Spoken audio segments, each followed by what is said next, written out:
Department of Physics, which was established in 1958, presents St. Joseph's massive open online courses on the topic optics as skill effective course. Myself, Dr. C.H. Praveen Babu, Assistant Professor, Department of Physics, St. Joseph's College for Women Autonomous, Vishakhapatnam, Andhra Pradesh, India, as a skill effective course on the topic optics. The subtopic is Chapter 4 Polarization.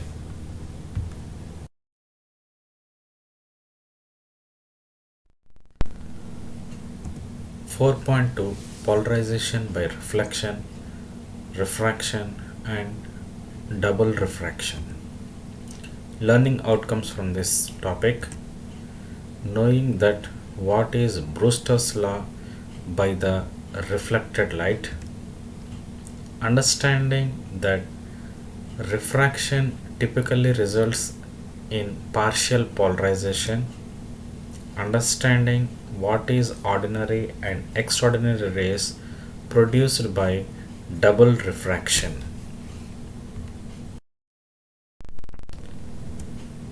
Polarization by reflection method, and it is also called as Brewster's law. The simplest way of producing a plane polarized light is by reflection method. In 1808, Malus discovered that when ordinary light is reflected from the surface of a transparent medium like glass or water, it becomes partially polarized. The degree of polarization changes with the angle of incidence. At a particular angle of incidence, the reflected light has the greatest percentage of polarized light. Of course, the angle depends upon the nature of the reflecting surface. The angle of incidence is known as angle of polarization. In 1811, Brewster performed a number of experiments to study the polarization of light by reflection at different surfaces. He observed that for a particular angle of incidence known as angle of polarization, the reflected light is completely polarized in the plane of incidence, that is, having plane of vibration perpendicular to the plane of incidence. Brewster proved that the tangent of angle of polarization P is numerically equal to the refractive index mu of the medium, that is, mu is equal to tan P. This is known as Brewster's law. He also proved that the reflected and refracted rays are perpendicular to each other. Angle between reflected and refracted rays. Suppose a beam of unpolarized light is incident on the glass surface at polarizing angle B as shown in the figure from the air medium into the glass medium. The polarizing angle of air and glass is 57 degrees. A part of incident light reflected while a part is refracted back. Let R be the angle of refraction as shown in the figure. From Brewster's law, mu is equal to tan P, represented with equation 1, and we know that from Snell's law, mu is equal to sin P by sin R as equation 2. Here both mu are equal. Comparing equations 1 and 2, tan P is equal to sin P by sin R. Tan P can be written as sin P by cos P, and it is equal to sin P by sin R. Sin P can be cancelled, remaining sin R is equal to cos P, and it is equal to sin 90 degrees minus P. Finally, R is equal to 90 degrees minus P. bringing P to the opposite side, then R plus P is equal to 90 degrees. Therefore, the reflected ray and refracted ray are at right angles to each other. Here it should be noted that the refracted index of a substance varies with wavelength of incident light. Hence, the polarizing angle will be different for different wavelengths. Polarization by reflection, and it is also called as Biot's polariscope. The Biot's polariscope consisting of two polished glass plates P1 and P2 blackened on their back surfaces. The plates are mounted at the ends of a cylindrical tube as shown in the figure.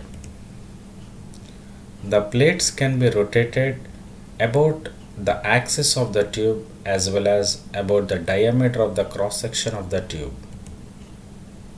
The rotation can be read as circular scale, that is not shown in the figure. As shown in figure, let the planes of P1 and P2 are parallel to each other. The unpolarized light is allowed to incident first on plate P1 at polarizing angle 57 degrees. The reflected ray is completely plane polarized with its vibration perpendicular to the plane of incidence of P1. In the figure, as P2 is parallel to P1, the polarized vibrations incident on P2 are perpendicular to the plane of incidence. These vibrations are reflected from P2 with maximum intensity.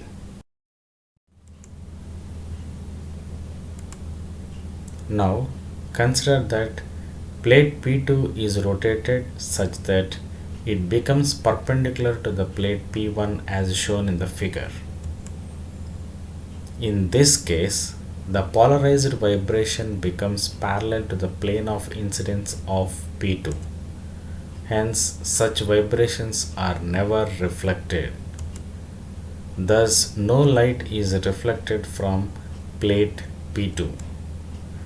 This shows that on rotating plate P2, the incident of reflected ray varies from maximum to zero. That is, incident light of plate P2 plane is a plane polarized light. It can also be observed that if the light is incident on plate P1 at some angle other than 57 degrees, either more or less, the ray is not perfectly polarized, but it will be partially polarized. The reason is that on rotating P2, the incident of reflected light from P2 varies because maximum and minimum but not becomes never zero.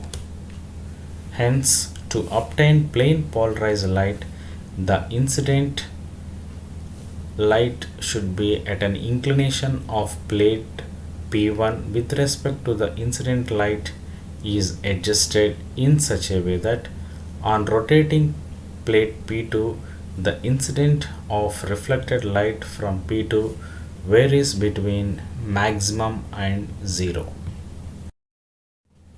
Moving on to another type of polarization, that is polarization by reflection. Introduction. When ordinary light, that is unpolarized light, is incident on the upper surface of a glass slab at polarizing angle P, a small fraction is reflected and the rest is refracted. The reflected light is completely plane polarized with vibrations perpendicular to the plane of incidence. The refracted light is partially polarized, having vibrations both in the plane of incidence as well as perpendicular to the place of incidence. In order to make the reflected light to be completely plane polarized, a pile of glass plates is used as shown in the figure. A pile of plates consisting of about 9 or 10 glass plates arranged one above the other.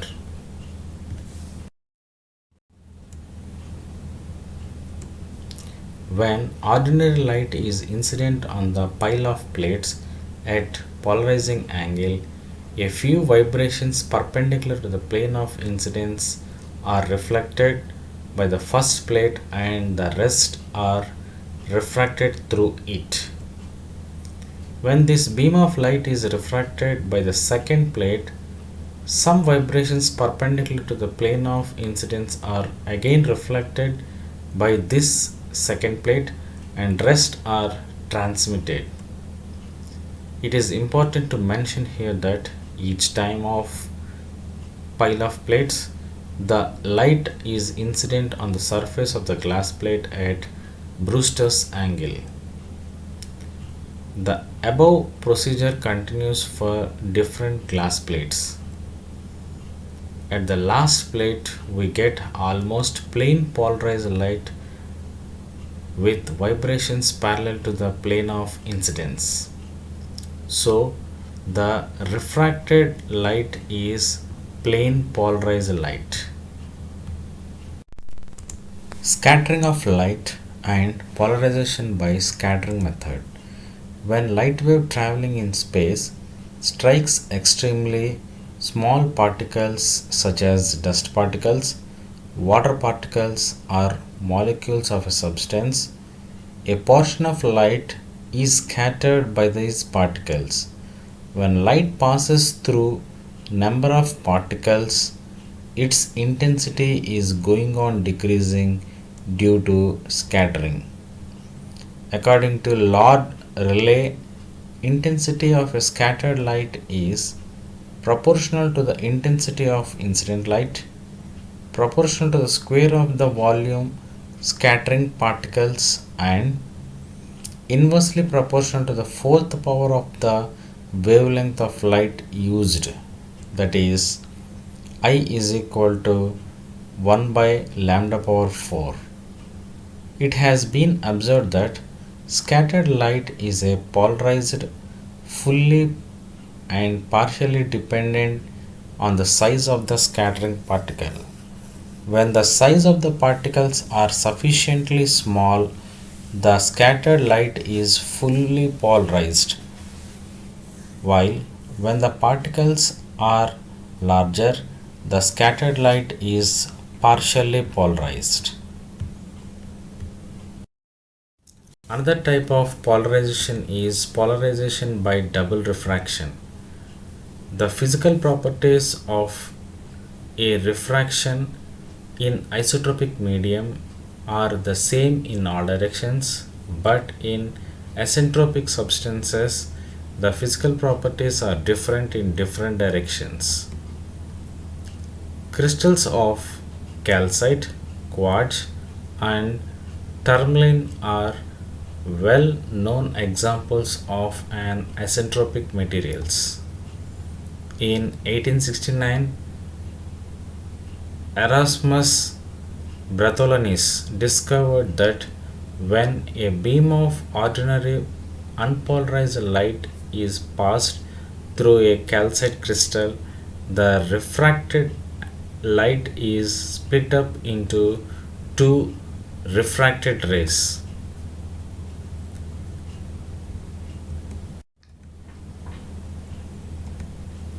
The one which obeys the ordinary laws of refraction and having vibrations perpendicular to the principal section is known as ordinary way, and it is represented with O as in the figure. The other in general does not obey law of refraction and having vibrations in the principal section only, and it is called as extraordinary ray as shown in the figure with letter E. Both the rays are plane polarized. This phenomenon is known as double refraction. The crystals showing this phenomenon are known as doubly refracting crystals. There are two types of doubly refracting crystals. One is uniaxial. In uniaxial crystal, there is only one direction along with the two refracted rays travel with the same velocity. For example, crystals like calcite, tourmaline, and quartz. Second type is biaxial. In biaxial crystals, there are two such directions along which the velocities are the same. Example of crystals used here are topaz, aragonite, etc. The phenomenon of double refraction can be illustrated with the following simple experiment. As shown in figure, a ink dot is made on a white paper and a calcite crystal is placed over it. Now, looking from the top surface of the crystal, two images are absorbed. If now the crystal is rotated slowly in the direction as shown in figure, it is observed that one image remains stationary while the other rotates in the direction of the rotation of the crystal. The stationary image is known as ordinary image, while the rotating one is known as extraordinary image. Consider a beam of unpolarized light is incident on calcite crystal at an angle of incidence as shown in the figure. Inside the crystal, the ray breaks into ordinary and extraordinary rays. The ordinary ray travels along the direction BD, makes an angle of refraction R1, and the extra traveling along the direction BC makes an angle of refraction R2, and it is represented with the letter E. Since two opposite faces of the crystal are always parallel, both the rays emerge parallel incident rays. The refractive index of ordinary and extraordinary expressed as: for ordinary ray, mu O is equal to sin I by sin R1, and for extraordinary ray, mu E is equal to sin I by R2. In case of calcite, mu O is greater than mu E because R1 is less than R2. Therefore, the velocity of ordinary ray inside the crystal will be less than the extraordinary ray. It is observed that mu O is same for all the angles of incidence, where mu E varies with angle of incidence. Therefore, ordinary ray travels with the same speed in all directions, while extraordinary ray has different speeds in this topic, chapter 4.2, Polarization by reflection, refraction and double refraction, what we have learnt is polarization by reflection Bayard's polariscope, scattering of light and polarization by scattering, types of doubly refracted crystal.